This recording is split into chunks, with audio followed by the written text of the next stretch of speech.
that it is so good to be here and to be out of Washington, D.C.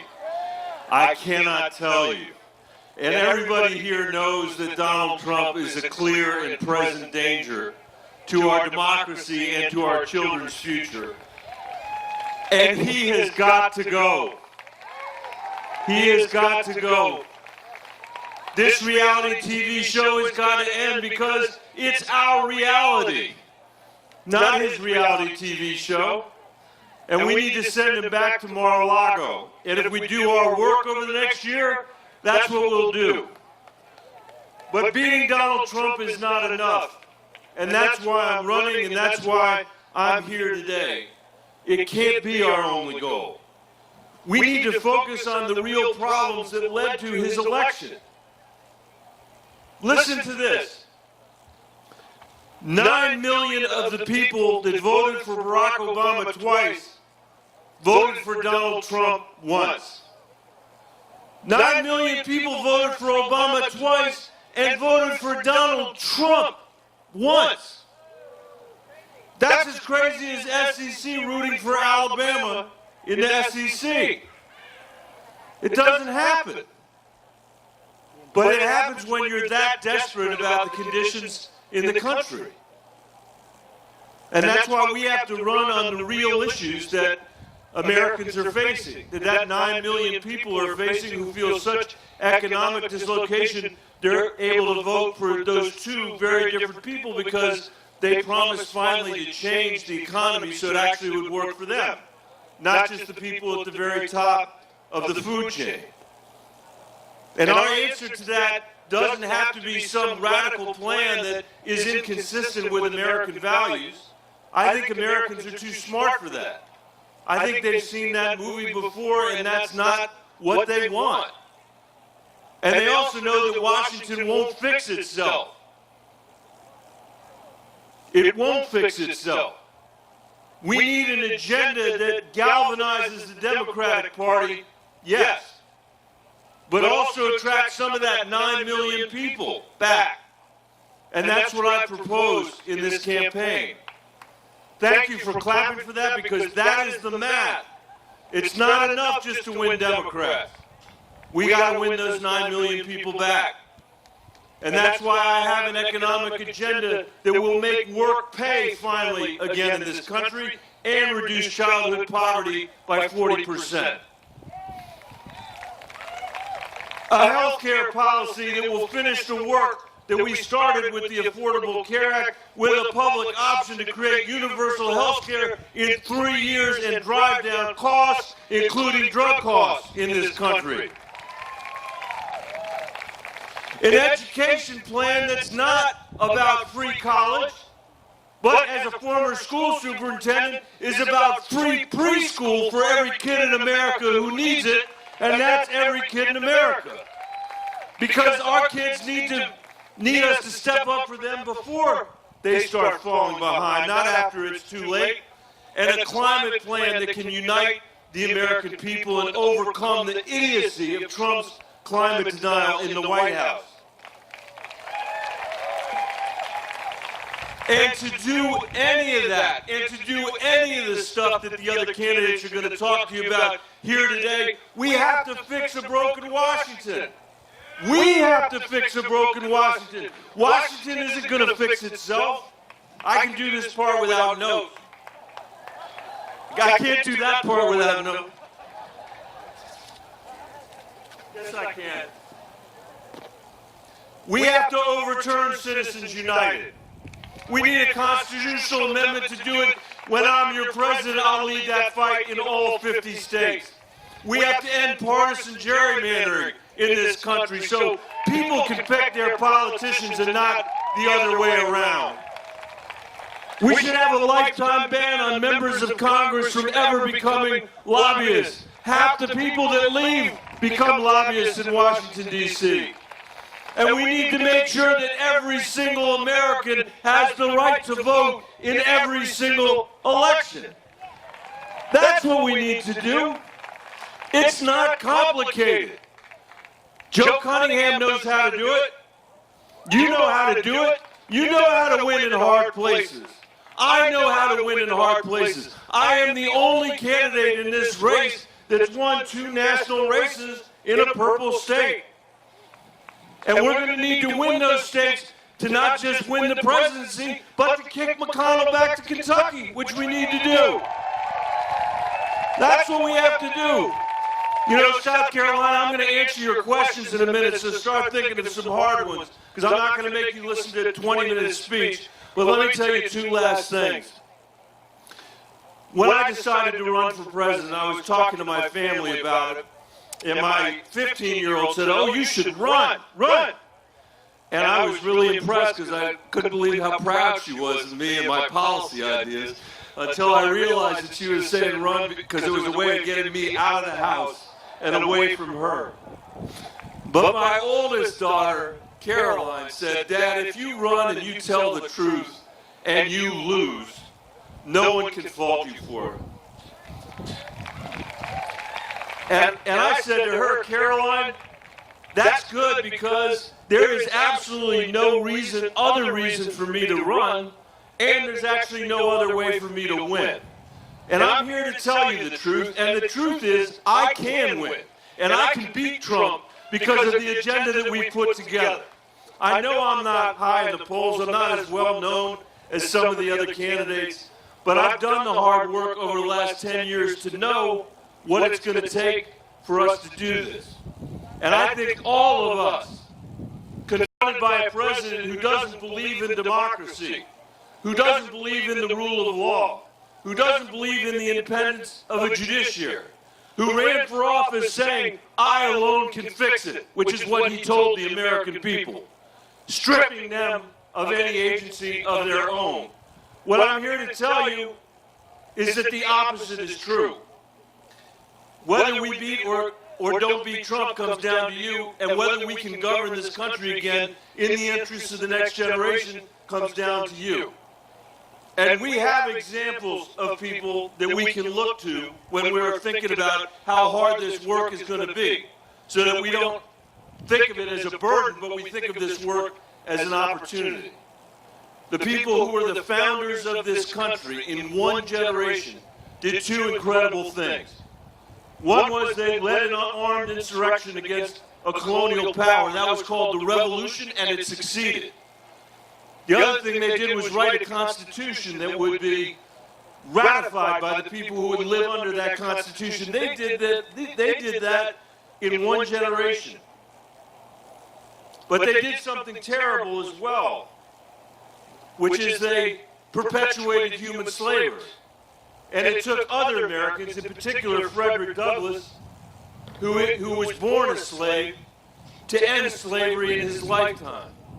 And in my mind, Frederick Douglass is as much a founder as the people that wrote the Constitution.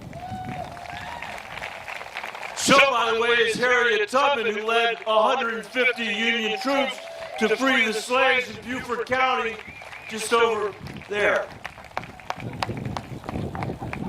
And so was Bree Newsom, who took that flag down from the pole at the state capitol.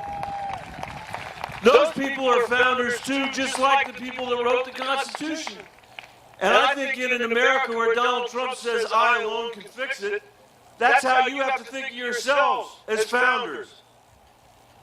And I have no doubt, the time that I've spent here and in Iowa and New Hampshire, that the American people are ready to do our work. We're ready to stand on the shoulders of the people that came before us and create a future that's worthy of the children of this honorable country.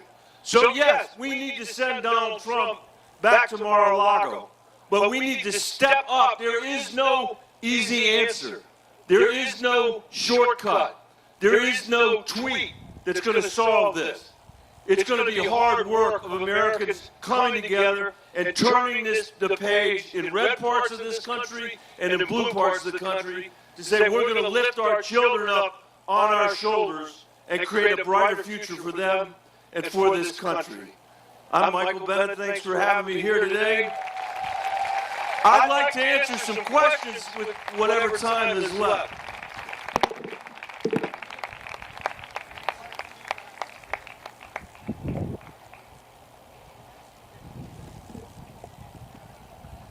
do you stand on the legalization of marijuana? I didn't bring any with me, but I've supported it, and we've supported it in the state of Colorado. Thank you. Questions? I always have to, people are always checking my pockets. Senior citizens before anybody else. Okay. Yeah.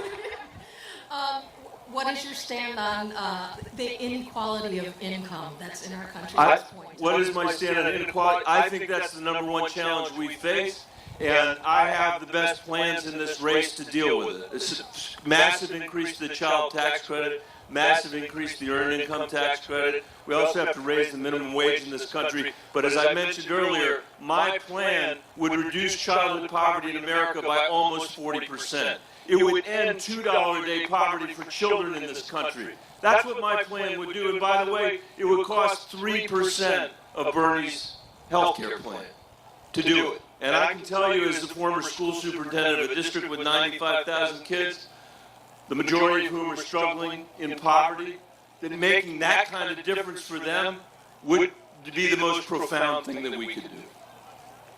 And what about affordable housing? I'm putting out my housing plan here in South Carolina. We live in brief, we live in a country where we don't have enough housing in rural America or in urban America that's affordable. We live in a country where we're willing to give tax breaks to wealthy people to own their second homes, but only a quarter of the people that are eligible for housing vouchers get their housing vouchers. So I would fully fund that, and we got to find a way to build more housing in this country. Thank you. I would use the federal government's infrastructure budget to incentivize more affordable housing all across America. Yes, sir. Do you have a stance on Supreme Court reform? I do. My stance on Supreme Court reform is winning races in purple states. And it's beating Mitch McConnell. That's what we're going to do. We can't, there's no trick here that we can do. That's what we have to do, and it's really important. There is no worse thing that's happened in this country in the last 10 years than putting Trump in the position to put more judges on the court than any other president in American history, and they're terrible, terrible. So we need a Democratic president, and we need a Democratic Senate. Yes. So I'm a teacher at a Title I school about 3 miles from where we are right here. And my question is, what do you plan to do about changing the conversation around quote-unquote failing schools that are actually not failing but have been labeled this? So thank you very much for teaching, and thank you for teaching in a high-poverty school. Everybody should give her a round of applause for that.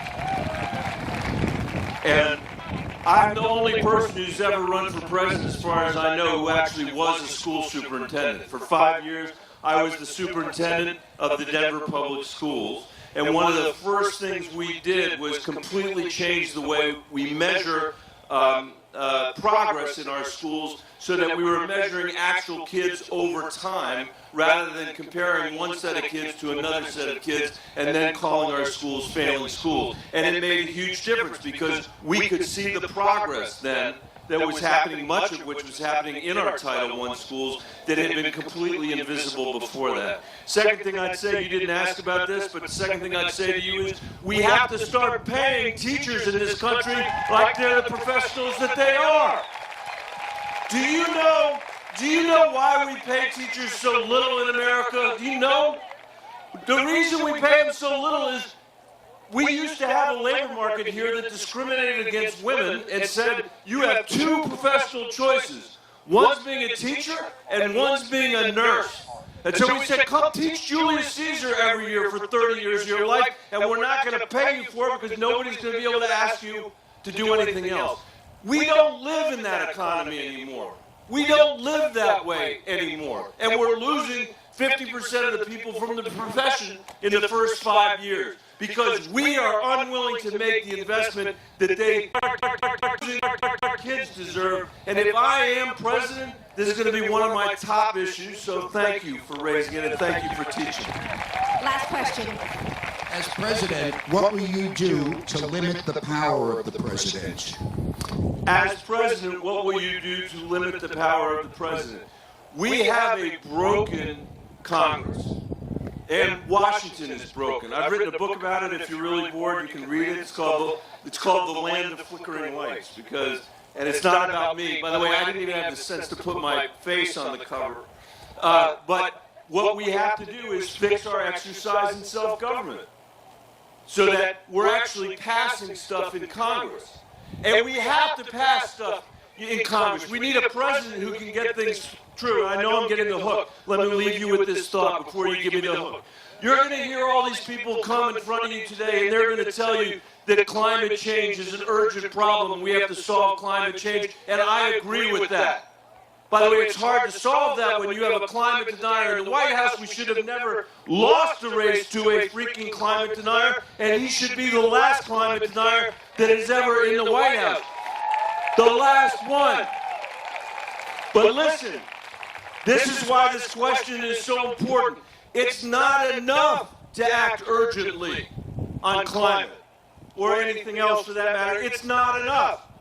We need a solution that will endure for a generation, which means we need to get something through the Congress, which means we need to build a constituency in America for change so we can win purple states, so we can win the economic argument against Trump on climate. You can't fix climate change 2 years at a time. You can't fix it with one presidency and the next president tears it out. And that's why we have to fix our political system. Mitch McConnell doesn't have to fix it. Donald Trump doesn't have to fix it because they don't want to do anything except put right-wing judges on the judiciary and cut taxes for rich people. The rest of us want to do something for our kids and for our grandkids. And to do that, we need to create durable solutions. And to do that, we have to have a Washington that actually works for the American people. 3 hours a night on cable television arguing about this or that is not going to do the job for our kids and for our grandkids. We have to fix the way it works, and that starts by winning these elections in tough races. South Carolina, thanks for having me. I'm Michael Bennet. I love your support. Thank you so much. And I want to make sure that I call out the activism of Brandon Upson and the Vision Walkers. These are people who inspire the rest of us to do the right thing at all times. Thank you so much. And I think it's important in Charleston to remember that we are on hallowed ground. That 70% of every African American in the United States can trace their history back to the port of Charleston. And that we should never forget it. And we have to remember that that injustice is by no means gone from our land. You may know me. Brandon was talking about me as a climate person. And it's true that over 10 years, I've worked on the climate crisis, and I have the most aggressive climate policy of anybody running for president. But it's also true that every time I think, talk, or act on climate, I start from a position of environmental justice.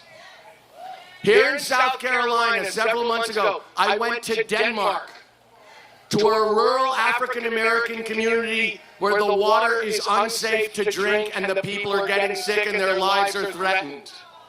And I never forget in the United States that we've chosen to concentrate the pollution in our water and the pollution in our air in low-income communities, mostly black and brown, who can't defend themselves politically. So when I talk about climate, I start with those communities knowing that any policy that's going to be just, and any policy that's going to be effective, and any coalition that's going to have the moral high ground, is going to have the input and the leadership of the people from Denmark, South Carolina, and Georgetown, South Carolina, and Flint, Michigan, and Newark, New Jersey, and the inner valley of California. I am running because we have a broken government in Washington, D.C. I'm running because corporations have bought that government. It has stopped working of, by, and for the people. And all of the policies that we want, the healthcare policies that we're discussing, the education policies that we're discussing, the different Green New Deals, we're not going to get unless we break that corporate stranglehold on our democracy and get back to a government that serves the people first, foremost, and all the time. And before I talk anymore, I want to talk to you a little bit about who I am. Look, I know that when people describe me in the press, they talk about me being, I sometimes think my first name is billionaire Tom Steyer. I know that, but I want to let you know who I actually am. My mother was a teacher in the New York public schools. She taught in the Brooklyn House of Detention. My father was the first generation in his family with his brother and sister to go to college. My grandfather was a plumber. He interrupted his law career to go in the Navy in World War II, and he ended up prosecuting the Nazis at Nuremberg. So I'm from that generation of Americans, Depression, World War II, who thought we have to give at least as much back to this country as we get from this country. And when the last Nazi came out of prison, I was 13 years old. And believe it or not, he got pretty good press. They described him as better educated, more sophisticated. He was kind of the good Nazi. So I said to my father, did you meet this guy? Did you interview this guy in prison? And he said, yes, I interviewed him multiple times. And I said, so is it true? Is he the good? Is he good? Is he bribes him? And he said, Tom, there are no good Nazis. When you see something deeply wrong at the heart of your society, you're supposed to fight it every day. Before it gets stronger, before it takes over. That's why I started Need to Impeach. Because there are no good Nazis. And when you see something trying to take over your society that is deeply corrupt and wrong and growing, the job is to do the right thing every single day. So let me tell you a little bit about what I've been doing for the last 10 years. For the last 10 years, I have been organizing coalitions of American citizens across all racial bounds, across all income bounds, across every way that Americans are divided. And we've been taking on corporate power, unchecked corporate power, and we have been winning.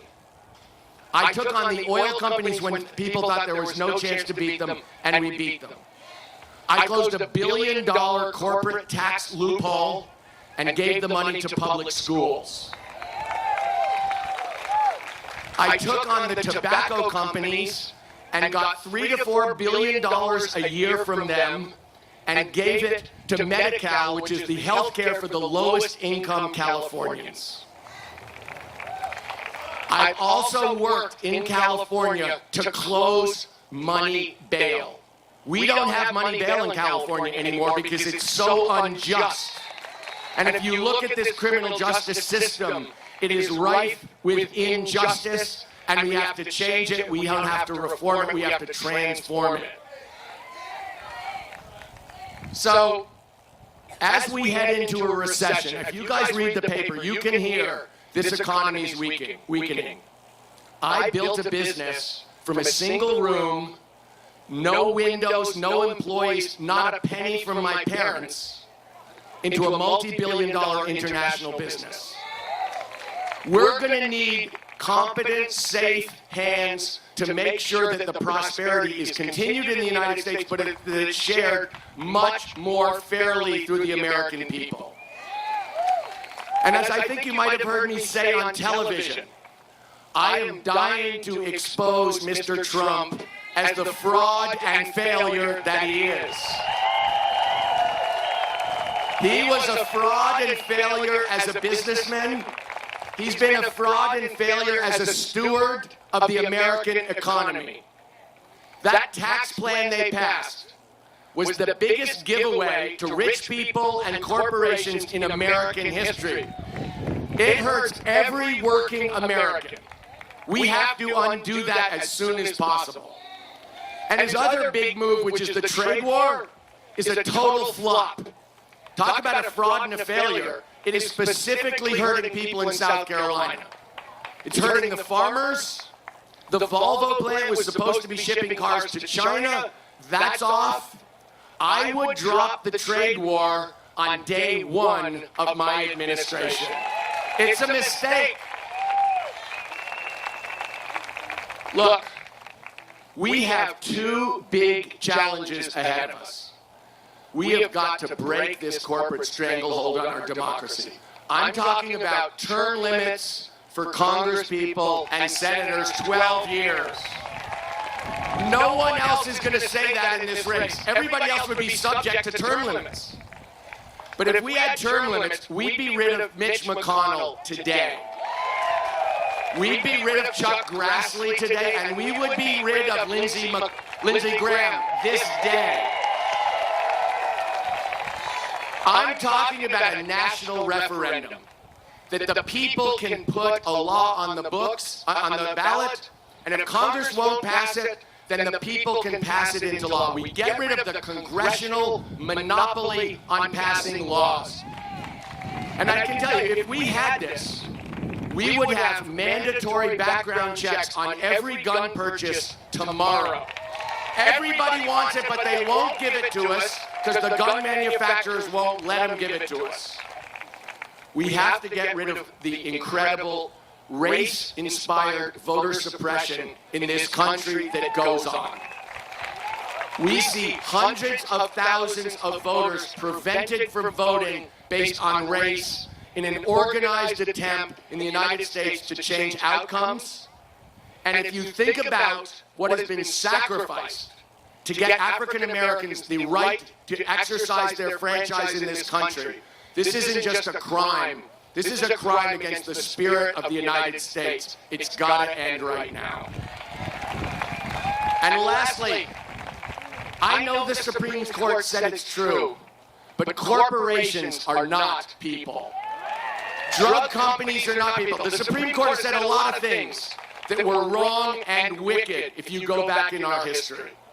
This is one of them. This is where the corporations get their political power because they have the rights of American citizens. They're not human beings. They don't have the political rights of the American people. We've got to end that right now. We also have to stabilize this climate. I mean, I'm in the low country of South Carolina. This is a threat to everybody here. This is a threat to the health and safety of every American. I would declare a climate emergency. I would use the emergency powers of the presidency. I would call it a priority, and I would do it from the standpoint of environmental justice from day one, relentlessly, until we stopped it. But let me say this. Those are two challenges. They're real. But I listen to these debates and I think, wow, it sounds like we're a failed society. It's one crisis after another.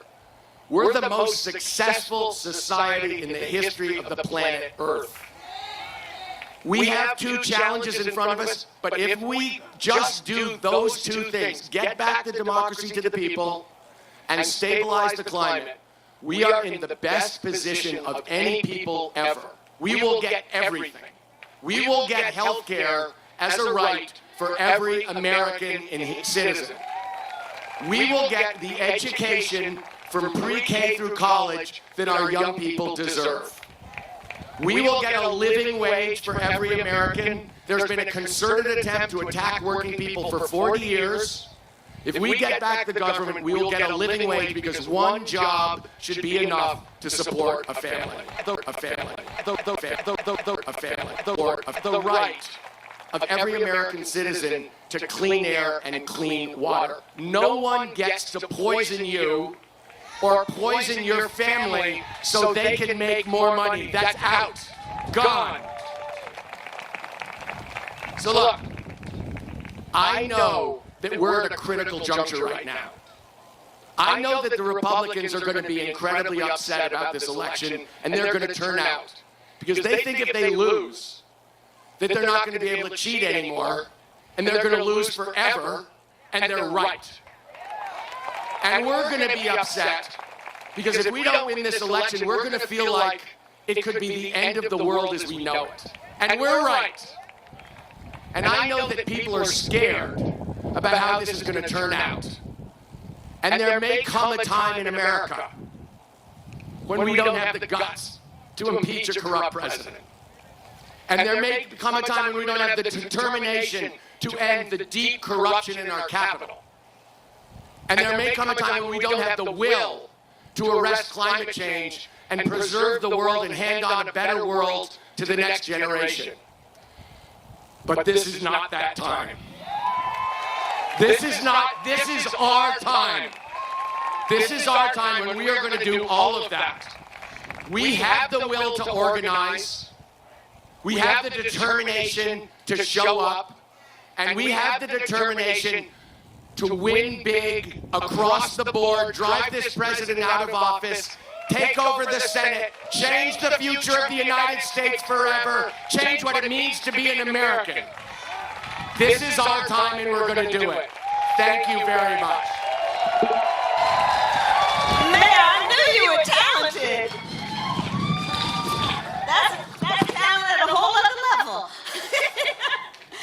Hello, Charleston. It's so great to be with you. Good afternoon. Good afternoon. Oh, it is so great to be with you. So, okay, let's get right into it, shall we? So, I know we're all exhausted. Who's exhausted right now, just with all this stuff? Just exhausted, right? I mean, we've been spending the last 2.5 years just throwing things at that inanimate object called a TV, going through individual and group therapy about it all, trying to figure out how this is all going to turn out. Where are we going to end up? Is this really us? Is this reflective of who we really are? And here's what I want to say. I think we all know that there is no question. Dude gotta go. Dude gotta go.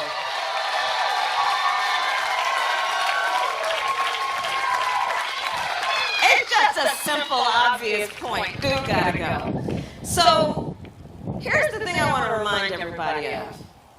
Let us remember that, yes, this is about a fight for the best of who we are. This is about a fight for who we are as a country and the ideals of our country. And we are up for this fight. We are up for this fight. We are a nation that was born out of a good fight. There is nothing that we have accomplished as a nation that was about progress that came without a fight. We are up for this fight. And I'll tell you guys, I come from a family of fighters. My parents met when they were active in the civil rights movement in the 1960s. They used to march and shout full time for justice. And when I was growing up then, my mother said to me, as I went to Howard, as the mayor told you, and then I went back home to California for law school. And when I was coming out of law school, my mother said, well, Kamala, what are you going to do in your fight for justice? And I told her I had decided I was going to be a prosecutor. Because I said, I believe that we need to use the law in a way that is about protecting our most vulnerable, but I also want to become a prosecutor because I am fully aware of the injustices in the criminal justice system, and I want to work from the inside to address them and reform the system. And so I became a prosecutor. And the work that I did was the work that was always about fighting in the name of the people. I will tell you, when I first stood in a courtroom, and every time after that first time, I would stand and the first thing I would say is Kamala Harris for the people. And let's be clear that in our system of justice, we have rightly said that we will leave no one individual to fight for their rights, to fight for their safety, that a harm against any one of us, we have said in our system of justice, a harm against any one of us is a harm against all of us. In our system of justice, and in my fight for justice, I never said Kamala Harris for the people based on someone's race, based on who they were registered to vote with, based on their gender, based on their geographic location, based on the language their grandmother speaks. No, it was for the people, all people. And so early in my career, that meant fighting on behalf of children and those who had been the subject of some of the worst of human behaviors, fighting for their rights, fighting for their safety. When I was elected district attorney of San Francisco as the first woman in the history of that city and the first woman of color in the history of the state of California, I stood to fight. It was a fight for what we need to do to reform the criminal justice system, saying that, yes, young men are being picked up for selling drugs, but let's not allow it to be contributing to a system of mass incarceration. And so I created a system that said when they get arrested, we are going to find a way to live what we know to be the beauty of a concept that we hold dear called what we need to do around understanding that folks have the right to earn back their place among us. And so it was about creating jobs and getting access for people in jobs. And I'm going to tell you, there were a lot of naysayers when I did that. And they would say, why are you doing that? Why are you giving jobs to people who have committed these kinds of offenses? They would say, well, I want a job. Why are you giving them jobs? And I said, look, we have to recognize that we have a system that has not issues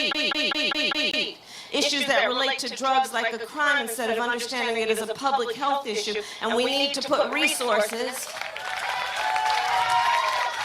into recognizing a better way. When I was Attorney General, it was a fight for the people, and in particular homeowners who had been the subject of predatory lending by banks, who had been the subject of robo-signing of foreclosures, who were losing their homes. And so that was a fight against the big banks of the United States, where people said to me, Kamala, taking on those big banks, you'll never win, and it'll be the end of your career. But yet we brought back $20 billion for the homeowners of my state and made a difference in the lives of so many others. So these are what these fights have been about. It has been about a fight for the people and a fight for justice. And what I say then is that my whole life has been about fighting for the people. And I've had only one client in my career, and it has been the people. And in the name of the people, then, I will tell you, I am prepared to take on Donald Trump and get him out of the White House.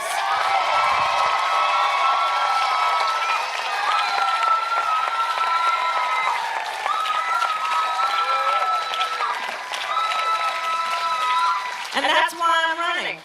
I'm running in the name of the people. I'm running because I believe that justice is on the ballot in 2020. The fight for justice is on the ballot in 2020. When we think about it, let's think about it. When Walmart families, the families who own Walmart, make more in 60 seconds than the average American family makes in a year, justice is on the ballot. Justice is on the ballot when 60 of the biggest corporations in the United States paid no taxes last year. Who here paid no taxes last year?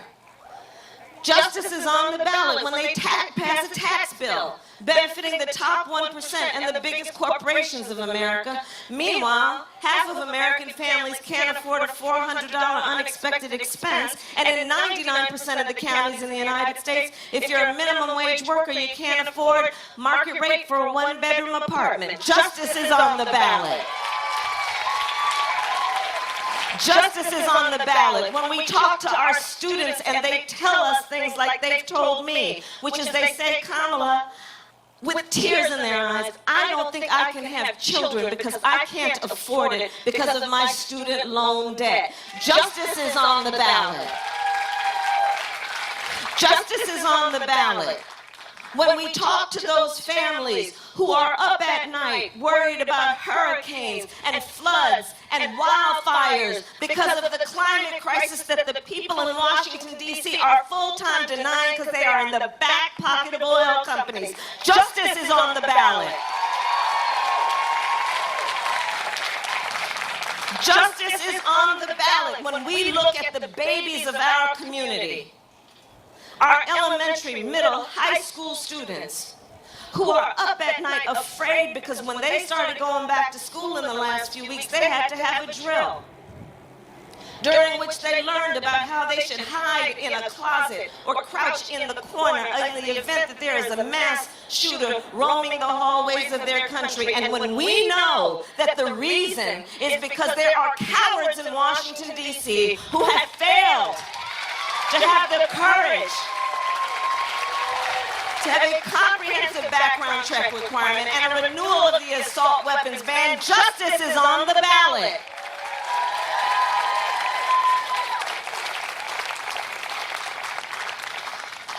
Justice is on the ballot. When we know we have a criminal in the White House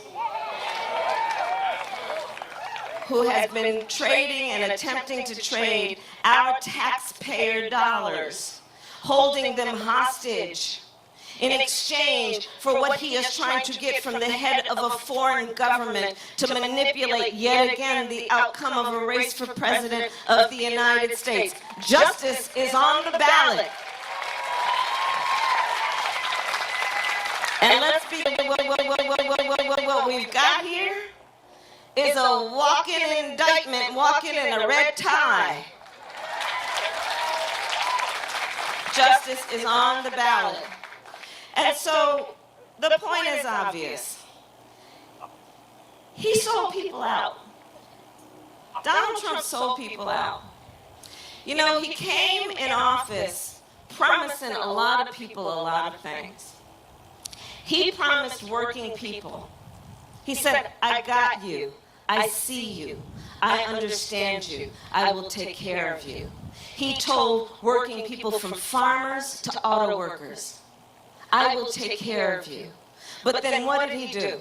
He passes a tax bill benefiting the top 1% and the biggest corporations. He engages in so-called trade policy that's based on unilateral action born out of a fragile ego that has resulted in farmers in America looking at bankruptcy and auto workers out of a job, the Lordstown plant shutting down, the GM workers on strike making $250 a week. He sold people out. Dude gotta go.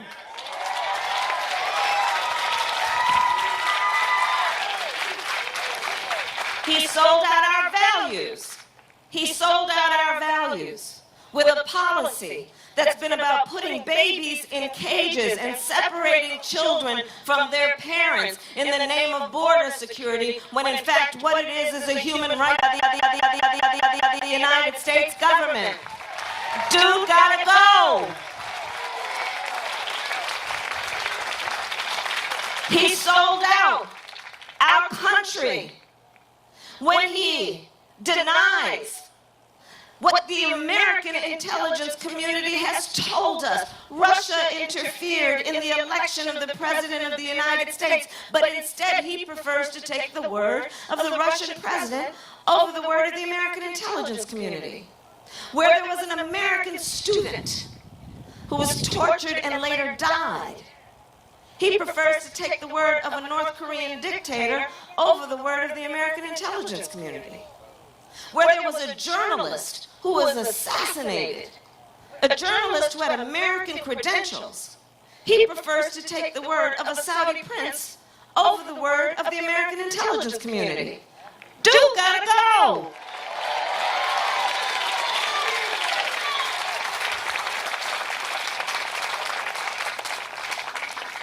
So it's for the people.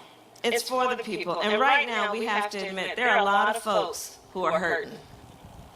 There are a lot of families, Jay, you know this, who are suffering. I think of it being for the people when I think of that father who is sitting at his kitchen table after everyone has gone to sleep, trying to figure out how to make it all work, and then figures out that maybe he might have to drive an Uber or a Lyft car to pull it all together, and meanwhile he's missing his children's soccer games. People are hurting. For the people means fighting for that mother who is sitting in her car outside of the hospital, knowing that her child in the back seat needs medical attention, but also knowing that if she walks through those sliding glass doors to go into the emergency room, she'll be out of pocket a $5,000 deductible. People are hurting, and people need to be seen when we look at our children who are afraid to go to school because of the fear of a mass shooter. People who know that they need the assistance that this government and our leaders should rightly give, understanding that we are all in this together. And so the way that I think about these issues is this. This is a fight for the people. And at this moment in time, let's also acknowledge that we've had many powerful forces, starting with Donald Trump, who has been trying to sow hate and division among us. He's trying to get us to point fingers at each other. He's trying to get us to turn on each other. But the way we are going to win this election and fight for the best of who we are is that we will recognize always and hold in our hearts and in our souls the knowledge that the vast majority of us have so much more in common than what separates us. And I know it to be true. I know it to be true. I have lived in many places. I have lived in many cultures. I know it to be true. Here's how I think about it. I think about it based on what I call the middle of the night thought. Some people refer to that as the 3 in the morning thought. You know what I'm talking about? When you wake up in the middle of the night with that thought that's been weighing on you? Well, for the vast majority of us, when we wake up thinking that thought, it is never through the lens of the party with which we're registered to vote. When we wake up thinking about that thought that's been weighing on us, it is never through the lens of some simple demographic some pollster put us in. And for the vast majority of us, when we wake up thinking that thought, it has to do with just one of a very few things. Our personal health, the health of our children, our parents. For so many Americans, can I get a job, keep a job, pay the bills by the end of the month, retire with dignity? For our students, can I pay off those student loans?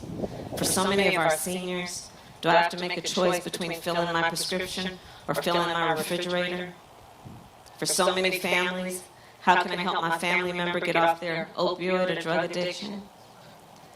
The vast majority of us have so much more in common than what separates us, and I know that is what's going to fuel our ability to not only beat Donald Trump because he doesn't get it, but it will be about fighting for the best of who we are, because indeed, brother, dude gotta go.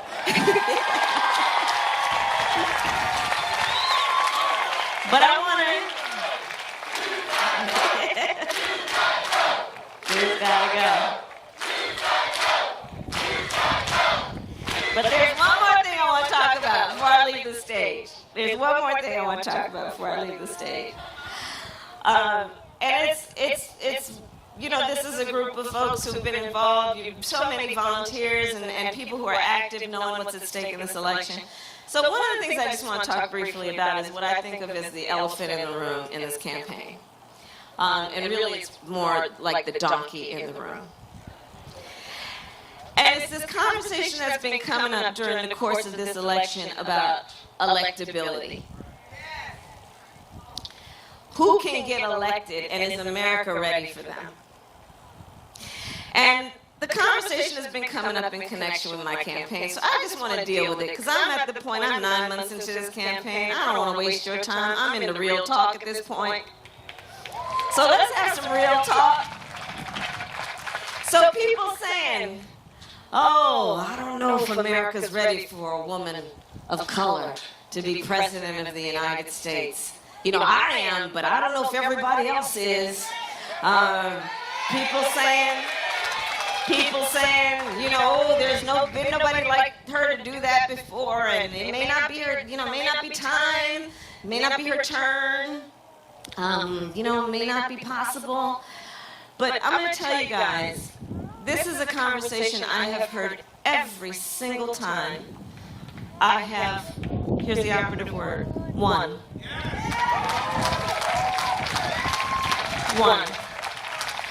I share this with you not to say anything about myself, but to say everything about the American people. Because we have the ability to believe in what can be, even if we have never seen it before. We have the ability to be deep of faith and believe in what is possible, even when it may seem unachievable. We have the ability to believe in an America where everyone has access to health care and it is not a function of how much money they have in their back pocket when we pass Medicare for all. We have the ability to see an America where every child goes to school every day not worried about a mass shooter because we have a policy about background checks and making sure that we ban the importation of assault weapons. We have the ability to see an America where we address this climate crisis head on and preserve this earth that our God gave us for our children because we owe them nothing less. We have the ability to see an America where this economy works for working people. We have an ability to believe in ourselves and each other, knowing we have so much more in common than what separates us, and therein lies our strength. Thank you. Aloha. Aloha, it's so good to be here. Someone corrected me last night at our town hall. They said, no, that's not how you say that here. Here in Charleston, we say, aloha, y'all. Learn something new. I gotta tell you, you know I come from Hawaii. We just flew here from New Hampshire yesterday, where the weather is starting to turn a little bit colder. You gotta wear a jacket and a sweater. As soon as we got out of the Charleston airport, I threw my jacket off and was very grateful for the sunshine. I know it's been hot, but I want you to know how much I appreciate it, how much I appreciate being here. To top it all off, we had one of our supporters send me a text message through Instagram yesterday saying, if you want to come surfing, let me know. We got up at 5 o'clock this morning and drove to Folly Beach and went surfing. Even better, we were able to join with a group of warriors, veterans, who were gathered there, people who served in all branches of the military, who are helping each other through that struggle that sometimes exists when veterans come home to make that transition from serving in combat and getting back to civilian life. So today's been a very special day for me on so many levels. You know, during these terribly divided times where we see people in positions of power pitting one group of us against another, whether it be based on what political party we belong to, the color of our skin, where we come from, how we worship, who we love, all of these different things, unfortunately being used to put us in one tribe or another and driving divisions between us. This goes against everything that we stand for as Americans, and it goes against this spirit of aloha. And I want to talk a little bit about that because aloha is much more than a word that's often used as hello or goodbye. There's a reason why we greet each other with aloha. Because what it really means is, I come to you with respect. I come to you with an open heart, with care, and with love, in recognition that we are all brothers and sisters, that we are all connected, we are all God's children. And aloha is what inspires us to be able to heal the wounds that come from this divisiveness, to build these bridges that allow us to come together and recognize that while we may be different or have different ideas, that when we stand united, there is no obstacle that we cannot overcome. I want to share a quote with you from Dr. Martin Luther King, who went and visited Hawaii back in 1959. And when he was there, he shared a few words with our state legislature, sharing about the impact of aloha that he experienced during that visit. He said, "We look to you for inspiration and as a noble example where you have already accomplished in the area of racial harmony and racial justice what we are struggling to accomplish in other sections of the country. And you can never know what it means to those of us caught for the moment in the tragic and often dark midnight of man's inhumanity to man, to come to a place where we see the glowing daybreak of freedom and dignity and racial justice.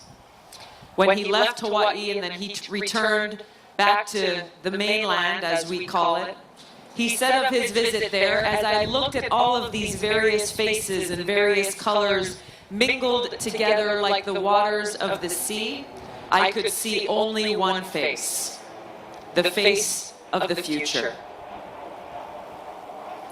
We are that future. His call to action is to us. Every single one of us, every single one of us, remembering and recognizing that we are all brothers and sisters, that we are all God's children, that we stand united as Americans, committed to this proposition of equality and justice for all. Recognizing that we are far from perfect, recognizing that we have a lot of work to do before us to achieve that more perfect union, to achieve true equality and justice for all. But we can only accomplish that when we stand united as Americans, when we come together with that love and respect in that spirit of aloha. We can begin to make the kinds of big change that we need to see. And what can be more patriotic as we stand together as fellow Americans than getting rid of the current government that is ruled by the rich and the powerful? It is a government truly of, by, and for the rich and powerful. The laws that are passed, the policies that are made that impact every one of us in our everyday lives, whether we're talking about health care, education, criminal justice reform, immigration reform, the lack of resources going to serve our infrastructure needs. Every single point down the way, we can see how our current government of, by, and for the rich and powerful is leaving the rest of us behind. We, the people, are the ones who end up struggling and suffering the consequences of this. The only way we make this change is by making sure that our voices are heard. Because our voices together, when we stand united, are the most powerful thing. The most powerful thing that can ensure that we are truly carrying out the vision that our founders had for our country. That vision that ensures our government is of the people, by the people, and for the people. You deserve a president who will put people before profits. You deserve a president who will put people before politics, who will make every decision based on what will serve the best interest and the well-being of the American people and our country, and never equivocating, never being detracted from that focus. As your president, I am seeking to bring these values of service above self to the White House, to restore the principles of integrity and honor and respect back to the White House, to make sure that our White House is once again a beacon of light and hope and opportunity for every single person in this country.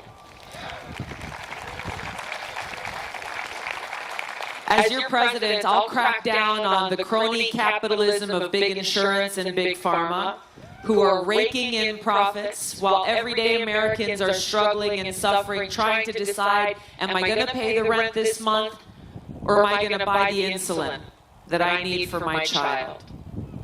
The crony capitalism that has got us to this point. We've got to bring about the change that ensures every single American gets the quality health care they need when they need it, no matter how little they have in their pocket. That we as Americans, we will not stand idly by while our brothers and sisters, our neighbors, our children, our friends, our loved ones fall sick, unable to get the care they need. As president, I'll make sure that education is a priority, that we actually listen to our teachers who are providing that mentorship and that education to our kids who are our future, listening to them about what kind of tools they need to make sure our kids have the best opportunity to be successful, and pay them what they deserve. As president, I will finally end the federal prohibition on marijuana. I will end this failed war on drugs that has torn families apart and that has caused so many across generations to fall victim to this failed war. I will end the cash bail system, end this crony capitalism system of private prisons, address the opioid epidemic, and make sure that those who are dealing with substance abuse and addiction are not being caught in the revolving door of our prison system, but instead are directed towards getting the help and the treatment and the care that they need. This is about aloha. It's about taking care of one another. It's about taking care of these special places that we get to call home. As president, I will tackle climate change by transitioning our country off of fossil fuels, ending the nearly $30 billion that every one of us as taxpayers are currently paying to subsidize big fossil fuel, and instead invest resources in sustainable, clean, renewable energy. Invest the kind of resources that we need to make sure that every American has clean water to drink, that we have clean air to breathe, that we have a safe place not only to raise our kids, but for them to live and raise their kids, where they can continue to thrive for generations to come.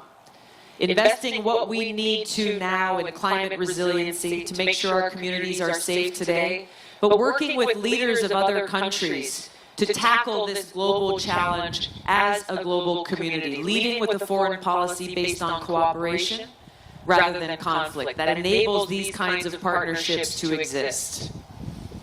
And last but not least, I will fight for our working men and women, the men and women who work hard every day at every level of government across this country, providing the kinds of services sometimes we take for granted, fighting for their right to organize, understanding that these battles that are fought to make sure, yes, we are earning a living wage, to make sure that we have a safe place to work, that we have the benefits to take care of ourselves and our family. These are things that not only benefit union members, these are things that benefit every single working American in this country.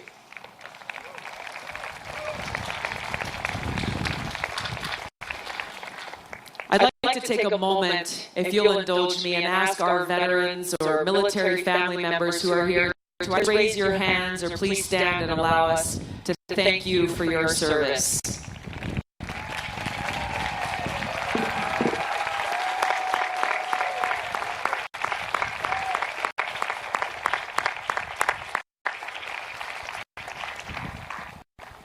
It is a travesty that as our country has been at war for so long, too many of our veterans are still being left behind, not getting the care that they deserve, not getting the benefits that they have earned. As a soldier and as a veteran, I take the warrior ethos that are ingrained in every single one of us to heart. And one of those warrior ethos is, I will never leave a fallen comrade. As President and Commander-in-Chief, no veteran gets left behind. We as a country stand for our veterans, honoring that service and that sacrifice now and forever. Recognizing that our veterans, our servicemen and women, are the ones who pay the price for war, very directly. I served in Iraq in 2005 in a field medical unit where every single day, human cost of war. We saw it firsthand. But here's the thing that you might not realize or even think about is that every single one of us, whether you've worn the uniform or not, is paying the price for war. How? Since 9/11 in 2001, we as taxpayers have seen over $6 trillion taken out of our pockets to pay for wasteful, counterproductive regime change wars in other countries that have cost us tremendously in American lives, that have caused tremendous pain and hardship and suffering in the people in the countries where we wage these wars, and that have actually undermined our national security, detracting away from the reason why we enlist in the first place, to serve and protect and defend the American people and our country.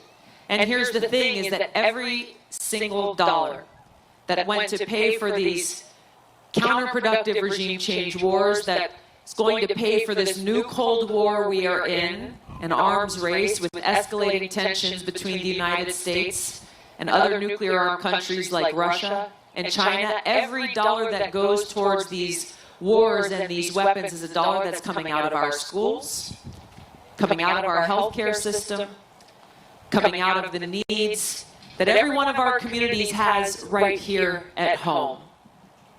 Our foreign policy is an issue that is central to every other issue that we face, to our ability to be able to ensure health care for all, to our ability to provide our kids with a great education, to our ability to invest in addressing the climate change problem before us. In every single way, the cost of war has a direct impact on every one of our lives. I've served as a soldier now for over 16 years. I've deployed twice to the Middle East, and in Congress I have served now for nearly 7 years on the Foreign Affairs Committee, the Armed Services Committee, and the Homeland Security Committees. I understand in a deeply personal way the importance of our national security, and that the most important job that the President has is to serve us as Commander-in-Chief. As your President and Commander-in-Chief, I will end these wasteful regime change wars, make sure we don't start any new ones, work to end this new Cold War and arms race, and instead redirect our taxpayer dollars towards serving the needs of our people right here at home. Nation building in our communities right here at home. Now, in order to do this, we need your help. In order to overcome the great obstacles that lie before us, it requires every one of us standing up and making sure that our voices are heard, to bend this arc of history away from war and towards peace, where we can truly work together towards building that brighter future with peace, opportunity, justice, and equality for all. I hope you'll consider standing with me in this. I hope to earn your support. Thank you all for everything that you do here in South Carolina. Thank you so much. Have a great day. Aloha. Here since the first. He's been here since the beginning. Right there, that guy, that's what I'm talking about. Yeah, you need to get a free Union-made t-shirt. Yeah. Great, I'm having a blast. I'm having so much fun. This is great. It is I think we should keep moving. Let's keep the train moving. Ladies and gentlemen, our next speaker is Jaime Harrison. He's running for U.S. Senate. He is the DNC Associate Chair, and he's running against Lindsey Graham. Come on now. He's also formerly the floor director for Jim Clyburn, and we're so happy he's here this afternoon. Give it up for Jaime Harrison. Here he is. What are we about to do? Send Lindsey home. It is so great to see all of you here in beautiful Charleston on the really first day of fall. Thank God. It's amazing. I just absolutely love the Blue Jamboree. One, because the people are amazing, the city is amazing, and this is the heart of the Democratic Party. So I want to thank you all for what you've done. You were able to make history last cycle. You were able to flip a congressional seat and bring Joe Cunningham into the Congress. And you are on the cusp, Charleston. You're on the cusp of making history once again. We are going to send Lindsey home. And it's going to be because of Charleston. So, you all know about my opponent in this race, Lindsey Graham. Yes. So George Will, and you know I never thought I would quote George Will, but George Will has called Lindsey Graham a political windsock. I like to call Lindsey Graham the world's most powerful golf caddy. Because he's not a senator. Because if you were a senator and you really were trying to represent your people, the people of South Carolina, and if you were the chair of the Judiciary Committee, where gun legislation goes, there's a bill that Jim Clyburn and Joe Cunningham authored, which would close the Charleston loophole. We know what happened here in Mother Emanuel. Well, that bill passed the House of Representatives, and do you know where it sits right now? It sits on Lindsey Graham's desk as chair of the Judiciary Committee. Even if you are not for gun reform, if you were Lindsey Graham, out of respect for the families and the beautiful souls that lost their lives, you would bring that bill up for consideration. But he has said no. And let me tell you, when all of us went up to Columbia to take down the flag, even when Nikki Haley found her voice to take that flag down, somebody was absent. And it was Lindsey Graham. This is the most absentee senator in this country. When you all were evacuating because of the hurricane, when you had to pack up your homes, when you had to board up the doors and the windows, where was your senator? No, he wasn't even playing golf this time. He was over in Europe, in Montenegro, meeting with white nationalists. My friends, it is past time that we send him home or send him to Mar-a-Lago or send him to wherever he wants to go.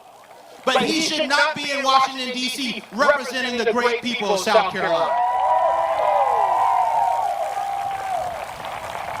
So, my friends, we are building a race. We are starting a movement here in South Carolina, one like we have never seen before. I got into this race officially May 29th. By June 30th, we had raised $1.5 million. But that's not enough. And so we had our first full quarter. We raised and made history in South Carolina. $2.1 million in this race.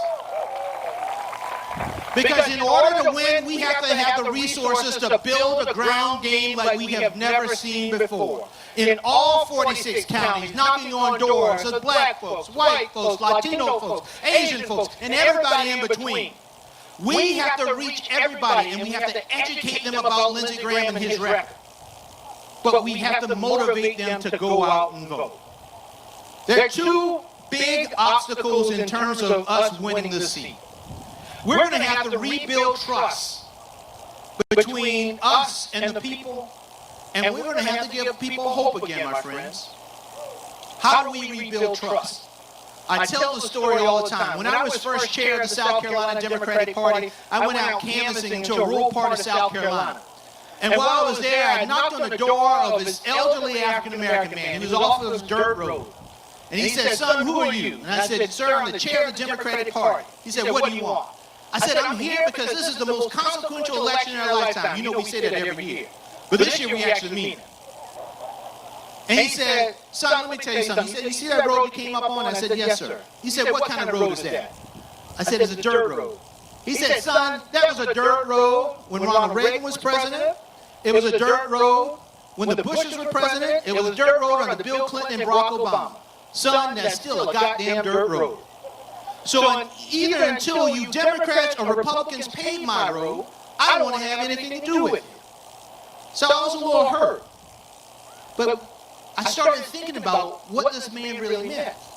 He had lost all trust in the system. Because for generations, candidates and campaigns after campaigns, he heard all of these promises, all of these things that people said that they were going to do, Democrats and Republicans. But in the end, nobody ever paved his road. And paving that road means so much. Because in Allendale, the road are the school systems. In Bamberg, it's their hospital. All across South Carolina, people want these leaders to do the things that they need to do in order to help them. So I say this to you as I wrap up. We're going to pave roads. We're going to help people right now in this campaign. It's not about showing, it's not about telling, it's about showing. We're going to build that trust and give people hope in South Carolina again. And I'm going to do it because I have all of you.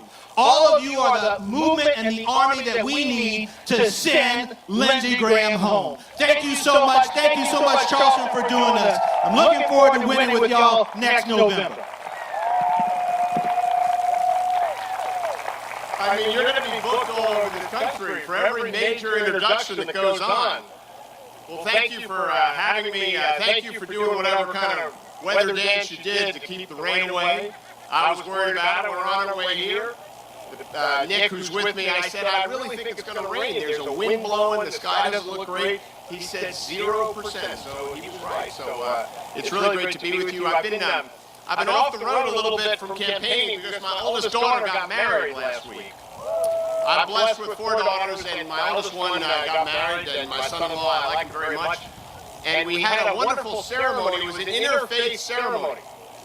We had it in a cathedral, and an Episcopal reverend conducted the ceremony, but we also had a Catholic priest, because we're Catholic, and we had a rabbi, because my son-in-law is Jewish.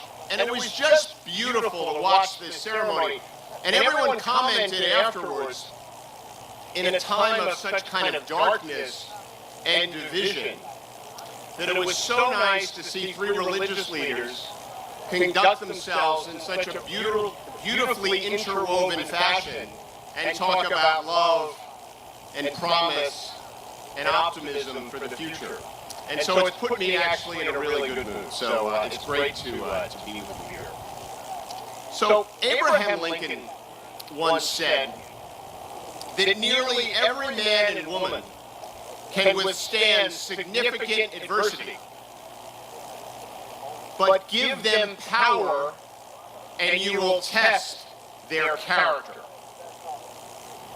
And I think we all know that our current president has failed his test of power. And he does it consistently, and he does it to such extraordinary levels that we're all appalled. Which is why I believe the 2020 election is as much about the character of the nation and the character of our next president as it is anything. It's about restoring a sense of decency and morality and honor to the office of the presidency. It is. More than we talk about policies which are important, we talk about solutions which are important, but we shouldn't lose sight of what this election is really about, which is decency, honor, and a leader who wants to tell the American people the truth. Because that is what has been missing in our politics for a very long time. And I believe the American people can handle the truth. We talk a lot about economic opportunity. One of the great challenges we have as a nation is how concentrated economic opportunity is and how so many places we're not creating jobs. The truth of the matter is, if you want to create economic opportunity, you need a leader and you need policies who want to get the private sector and the government sector and the nonprofit sector working well together. That's the truth in terms of how you create jobs.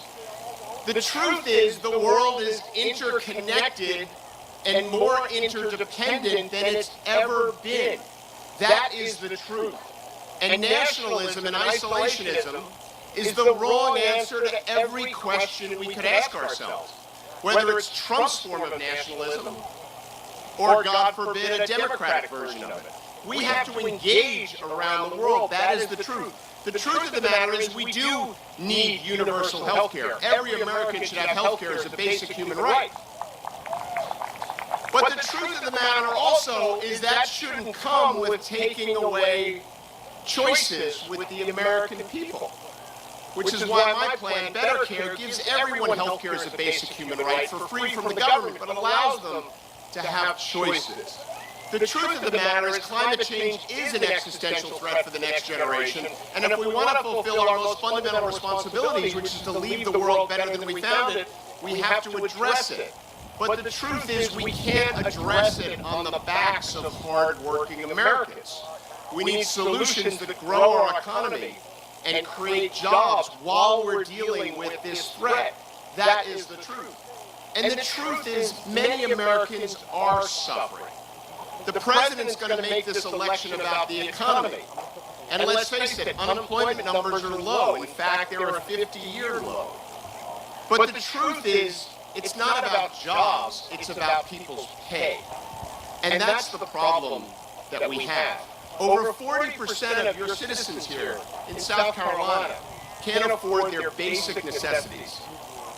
Their housing, their food, their utilities. Half of them can't afford a surprise $500 expense.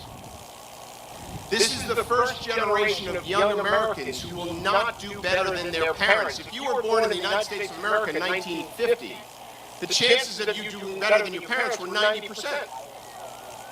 Today, a kid born in 2010, a little 9-year-old, they think it's 20%. In one generation, we've watched the American dream disappear. That's the truth. And this is personal to me. I grew up in one of those hard working class families. Neither of my parents went to college. I was the first in my family to go to college. My dad was a construction worker. But I got a great education. Why? Because I grew up at a time when we cared about that. My dad's electrical union, the International Brotherhood of Electrical Workers, which is a great union, by the way, gave me a scholarship to pay for half of my college tuition. I went on to become an entrepreneur. I started 2 companies. I was the youngest CEO in the history of the New York Stock Exchange. And I created thousands of jobs, and the Obama administration gave my companies awards for their ethical business practices.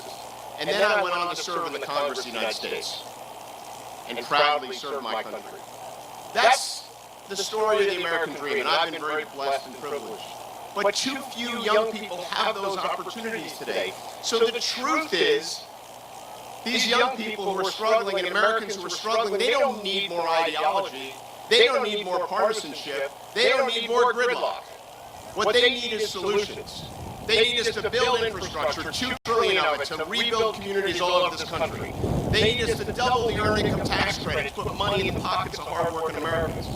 They need to create new businesses in every community. One of the things I'm really focused on, because I'm an entrepreneur, is creating the environment where businesses get started in every town. Last year, 80% of startup companies were in 50 counties in this country out of 3,000. That's the truth. We have an enormous opportunity in equality. And Trump's going to run on this. He's going to run on the economy. We need someone with experience in the private sector to take him on. Right? He wasn't a business leader. He was a business promoter. But the real truth is Trump is the symptom of a disease. And we got to cure and end the symptom. There's nothing more important by any measure than beating him in 2020. Nothing even comes close. It actually should be our #1 consideration. And the roadmap for beating him is the 2018 midterms. You saw it here in South Carolina because you flipped a seat. Thank you. How did we do it? We won independent voters. We lost them in 2016, and we won them back in 2018. And that's how we're going to beat him. But he is the symptom of a disease, and the disease is divisiveness. This notion that somehow the American people believe their enemy is their fellow American. I mean, he wakes up every day and he tries to divide us based on the color of your skin, based on the God that you worship, based on your sexual identity. We're better than that. Every single one of us are better than that. We got to get back to the roots that this amazing tree of freedom and liberty and progress grew from. In the sunlight of a cause worth fighting for. This notion that we're all in it together. That is what the 2020 election is about. As John Kennedy told us in 1958, we should not seek the Republican answer, we should not seek the Democratic answer, we should seek the right answer. And there are right answers for every issue we face as a nation. This is a magnificent country, and you shouldn't let anyone tell you otherwise.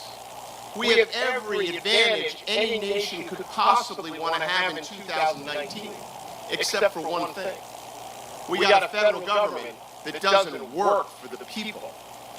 We've got a federal government that doesn't fulfill its most basic responsibilities, which is to prepare our citizens and our country for a world that has changed dramatically. And the next president has to confront that with decency and honor and character, but also with a sense that we're all in this together, and do everything in their power to unify the American people every single day. Because this notion of common purpose, it's worth fighting for every single day of all of our lives. And that's why you do what you do. And that's why I'm so grateful to stand before you as a candidate for President of the United States, as a person who wants to take my experience as a grandson of immigrants, as the son of an electrician, as the entrepreneur who created thousands of jobs, and as someone who served in the Congress of the United States, and someone who's committed deeply in my soul to the character of this nation. And so that's why I want your support. I want to go to Washington and unify this divided nation. Start getting things done based on the truth that matter to hardworking Americans. And start building the future that you deserve, that your children deserve, and that your grandchildren deserve. Our most fundamental responsibility as elected officials is to leave the world better than we found it. We're not doing that now. But we can. And all it takes is a recommitment to who we are as a people. Not upheaval, not throwing out the model of the United States, but just getting back to voting, putting the right people in office, finding common ground, getting things done, and building that better future that you know in your heart is only 1 or 2 elections away. So let's do this together. Let's win in 2020. Let's win here in South Carolina. Let's win in every state in this country. And let's take back the White House, the Senate, and the House of Representatives. God bless you all. Let me introduce to you the next President of the United States of America, Mr. Andrew Yang.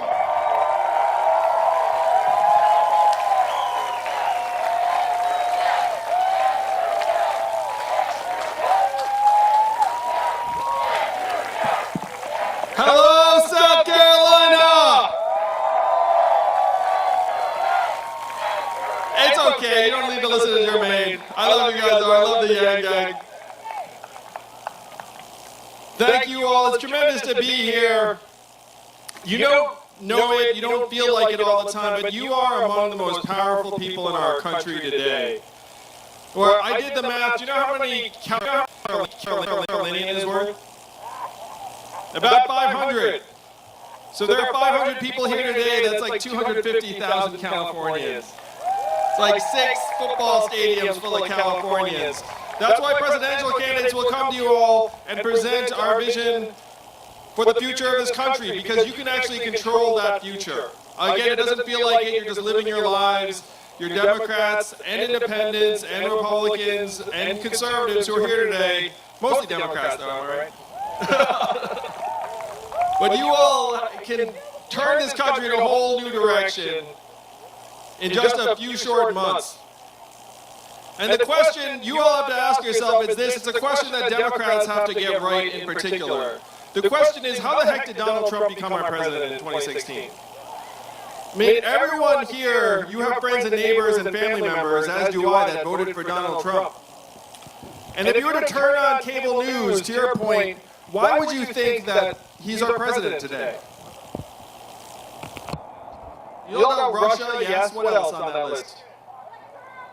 Electoral College, Facebook, Hillary Clinton, the FBI, emails, all mixed together. But I did the math, there's a very clear and direct explanation for why he's our president, and this is what we have to take to the rest of the country. The reason why Donald Trump is our president is that we automated away 4 million manufacturing jobs in Ohio, Michigan, Pennsylvania, Wisconsin, Iowa, and tens of thousands right here in South Carolina.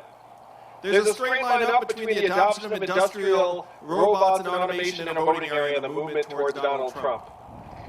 Unfortunately, it's not going to stop at manufacturing, it's now going to shift to other parts of our economy. How many of you have noticed stores closing around where you live here in South Carolina?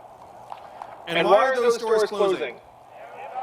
Amazon, that's right, a one-word answer. Amazon sucking up another $20 billion in business every single year. How much did Amazon pay in taxes last year in South Carolina? Zero, that's right. They paid less in taxes than everyone here in this vast group of people. So that is your math. That is your math, South Carolina. 20 billion out, zero back. 30% of your stores and malls are going to close in the next several years. And the most common job here and in most of the country is working as a retail clerk. The average retail worker is a 39-year-old woman making between $9 and $10 an hour. What is her next move going to be when her store closes? Like Jermaine said, how many of you have seen a self-serve kiosk in a fast food restaurant when you walked in? McDonald's is going to roll self-serve kiosks out in every location in the country by 2021. Working in food service or food preparation is the third most common job in our country. When you all call the customer service line of a big company and you get the software voice on the other end, you probably do the exact same thing I do, which is you pound 000, say human, until you get someone on the line, right? Raise your hand if that's what you do. Hey, I have hands up. I do the same thing. That software is super irritating. You like breathe a sigh of relief when you get a person on the line. But in several short years, the software is going to sound like this. Hey, Andrew, how's it going? What can I do for you?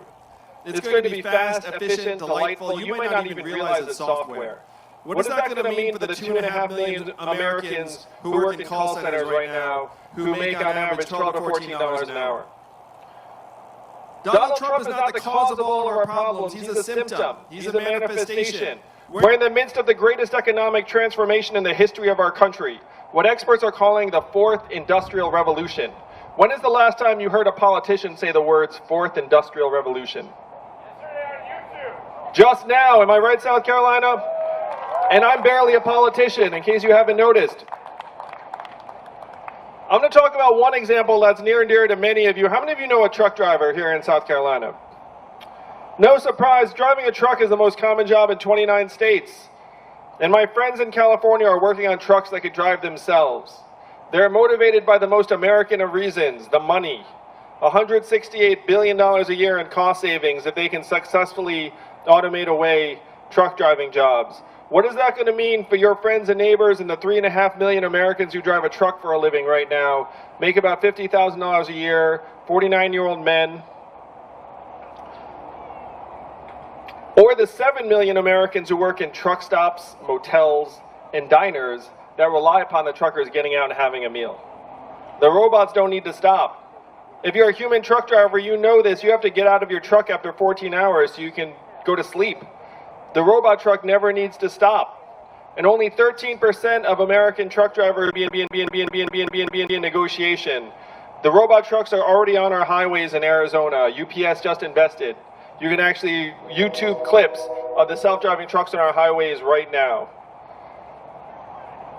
If you can imagine what happened to the manufacturing workers dialed up to 11 or 12, that is where we're heading as a country. And it is up to you, the voters of South Carolina, to present a different vision for our country as quickly as possible. Now, what is that vision? When you first heard about me in the campaign, you probably heard something like this. Like Jermaine said, there's an Asian man running for president who wants to give everyone $1,000 a month. You remember hearing that, South Carolina? And the first time you heard it, you were like, that sounds like a gimmick. That sounds too good to be true. That will never happen. But this is a deeply American idea. Certainly not my idea. Thomas Paine was for it at our founding, called it the citizen's dividend. Martin Luther King championed it in the 60s. It is what he was fighting for when he was assassinated in 1968. Called it the guaranteed minimum income for all Americans. 1,000 economists endorsed it in the 60s. It passed the U.S. House of Representatives twice under Richard Nixon in 1971, called the Family Assistance Plan. And then one state adopted a dividend 11 years later, where now everyone in that state gets between $1,000 and $2,000 a year, no questions asked. And what state is that? And how does Alaska pay for it? And what is the oil of the 21st century? Technology, software, self-driving cars and trucks, big data. How many of you saw that study that just came out that said that our data is now worth more than oil? Raise your hand. Do you all remember keep your hand up if you remember getting your data check in the mail? Where did the data check go? I can tell you exactly where it went. It went to Facebook, Amazon, Google, and the rest of the Silicon Valley crew, this trillion-dollar companies that are paying zero in taxes. I'm going to ask you all, South Carolina, whose fault is it that they're paying zero in taxes? Is it their fault or is it our fault? It's our fault. It's their job to try and pay as little in taxes as possible. But it is our job, it is your job to make sure they can't do that. Am I right, South Carolina? So this is the vision of a trickle-up economy, from our people, our families, and our communities up. We can easily afford this $1,000 a month for every American adult. And after I'm president, thanks to you all, in 2021 and the money comes into your accounts, how will you spend the money in real life? Where will the money go? Go ahead and shout it out.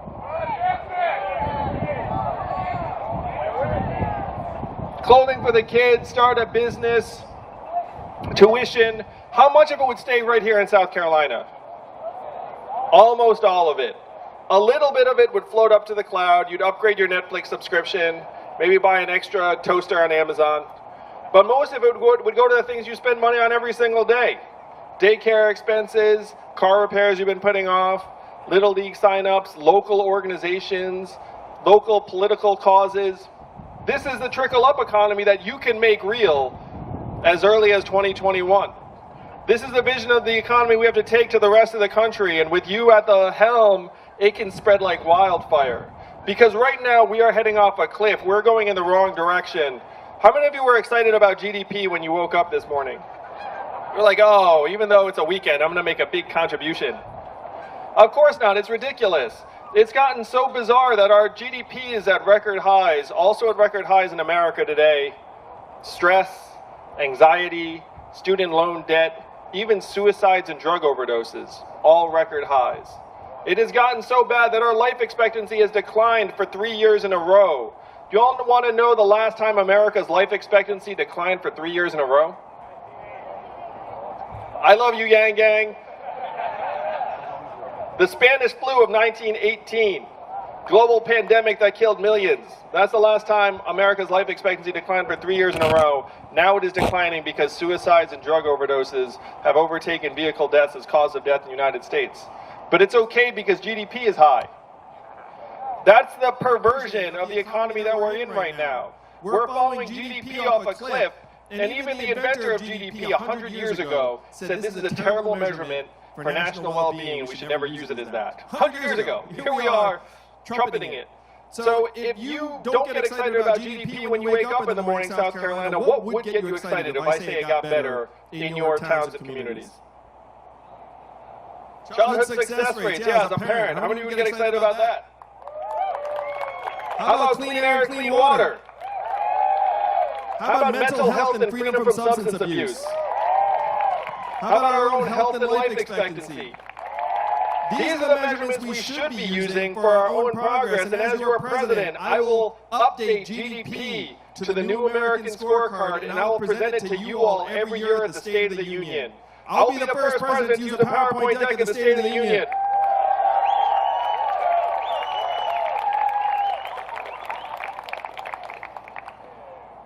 I'm going to touch on education a little bit because teachers are so important. How many of y'all are teachers? Right now, teachers are being treated like costs when it's actually the opposite. You all are investments. And a good teacher is worth his or her weight in gold in the classroom because they touch so many lives. As a parent, I can't tell you how grateful I am when I drop off my son and see a teacher that cares about their learning every single day. If you actually measured that impact, teachers would be getting a raise. Am I right, South Carolina? And that's exactly the direction we should go. We should start prioritizing teachers and also lighten the emphasis on standardized tests that at this point are more about telling our kids what they can do than what they can do. Am I right?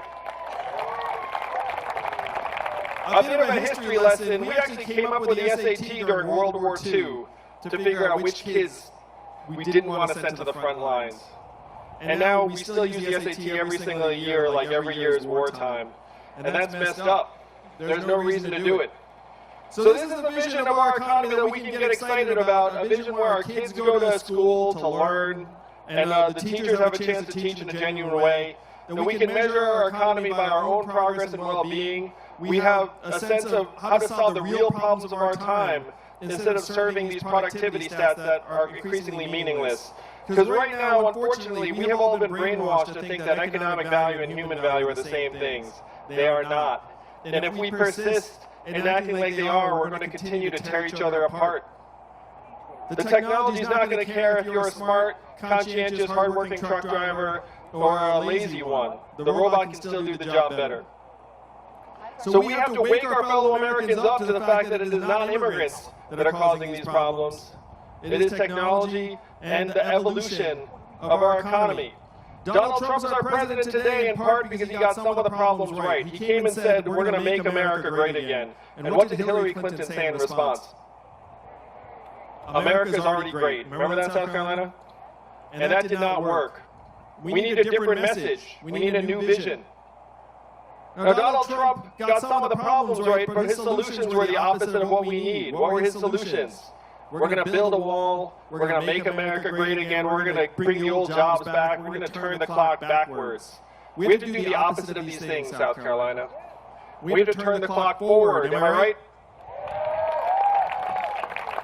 We have to accelerate our economy and society as quickly as possible. And we need to evolve in the way we think about work and value. I'm going to close this talk a little bit. I just left my wife and kids. My wife is at home with our 2 boys, one of whom is autistic. What is her work included at in GDP every day? 0. We know that's nonsense. Am I right? We know that the work she's doing is among the most important and challenging.